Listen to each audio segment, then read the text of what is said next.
Siyabingelela. Sibingelele isizwe sonke sakithi. South Africa yonkana. Kuphi nakuphi la umuntu ekhona khona umhlaba wonke jikelele. Ngisho phesha kwelwandle uqobo noma kuphi. Uyabingelela namhlanje uDr Sibikile.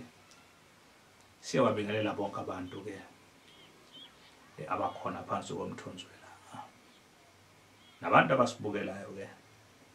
Nabantu abazi uDr Sibikile, nabantu abangamazi uDr Sibikile.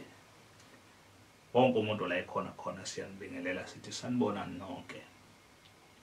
Uyabingelela ke namhlanje uDr Sibikile. Sithi ke kubantu namhlanje ngoba bazi abantu ukuthi ngaso sonke isikhathi uDr Sibikile wathembisa kubantu ukuthi uyohleze evela kule channel kaDr Sibikile.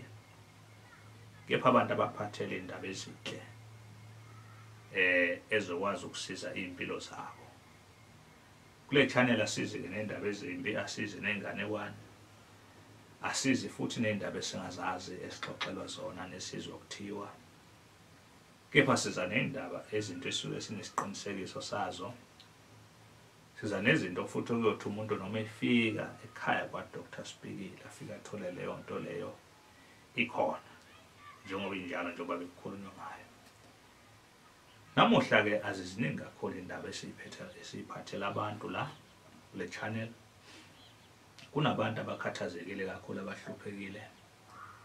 Abasenkingeni abangazi ukuthi bophuma kanjani kuzo. Namhla ke siphethe ke induku okuthiwa isambulo. Igama lenduku esiphathela abantu isambulo. Le nduku okuthiwa isambulo ke induku esebenza kakhulu kubantu. Kakhulukazi abantu esuke bakhala ngokuthi angabelele ebusuku abakhona ukubona lutho. Futhi izinto zabo zivalekile. Khona umuntu nje othola ukuthi manje useyaguga ukuthi silokho ekhona. Alikho nelilodwa nje iphupha alibonayo mayelele ebusuku elikhulumayo. Elimvezela into ecacile. Ngisho amadlozi akhe umuntu esuke ephila ngawathi akawazi akakhona ngisho ukuxhumana nawo nomelele ebusuku ngamaphupho.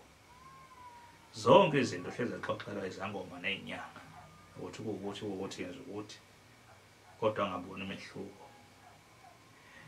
Sibe sesikhuluma ngomuntu othi dala esebenzisa imithi. Kudala elashwa akasizakala usebenzisa imithi ayimsebenzeli. Akazi ukuthi uyophuma kanjani kuleyo nkinga, akazi ukuthi uyosizwa yini ngoba mangabe kuhluleka umuthi, kuhluleka umthandazo, kuhluleka yonke into. Siyazi ukuthi uphinde usizwe yini emhlabeni. Kunenduku la esinayo la ekhaya kwaDr Sibikile siyisebenzisa kakhulu kubantu abanjalo. Abethi sebekhathela ukuhamba okuthiwa isambulo.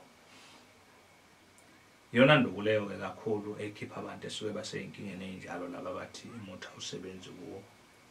Nabathi bona mabahamba bawufuna usizo odokotela besintu abalithola usizo. Isambulo ke somavula kuvaliwe entweni eziningi. Noma ngabe kuthiwa uvaleke ngayiphi indlela. Yona nto ke lekwazi ukuthi icacise izinto zakho zicace. Nanoma ngabe kuthiwa kumele uhambe uyokumelapha wendabuko. Kepha mangabe usutholile induku yesambulo.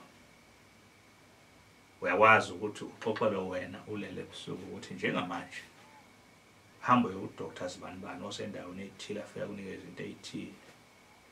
Usuyaboniswa ke lapho ukhona ukuboniswa into ezokwenzeka empilweni yakho. Ngabe kuzinto enhle uyakwazi ukubona, makuzinto ezimbi uyakhona ukubona. Noma kunomkhuhlane osuzovela osuke uzwe uyakhona ukubona. Ngani na ngalenduku okuthiwa isambulo. Yilezo indaba ke ngiyiphathela abantu namhlanje ngithi abantu bonke laba sebakhathazekile abangene kwisambulo ukuze kuzokwazi ukuthi kwembuleke izinto zabo. Isambulo lesisona ke esikwazi ukumbula yonke into esuke ivalekile. Sivule nento esuke ivalekile empilweni yomuntu. Noma ngabe yini. Abanye abantu ke abawuthola umsebenzi, abanye abantu amabhizinisi nabo avalekile amabhizinisi. Yonke nemizamo yabo nje akukho ukubonakala okucacayo. Isambulo ke okuyisona esikhipha ngabantu ngasenkingeni esuke bekuyona.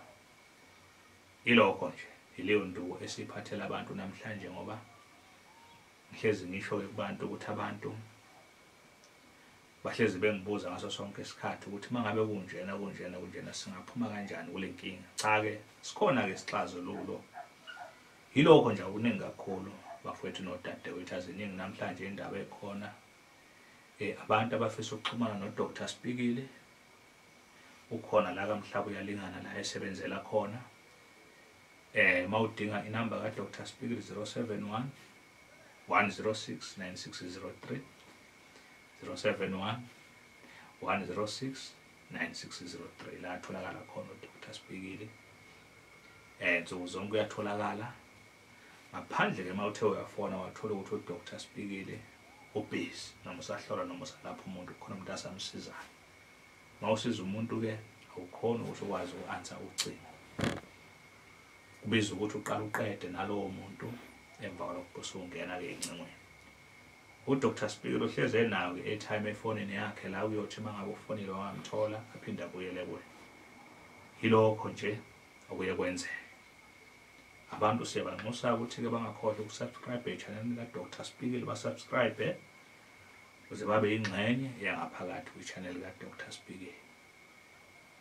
Yilokho nje akuningi kakhulu. Ngicela ngibambe evidweni elandelayo. Bye bye, ngiyabonga.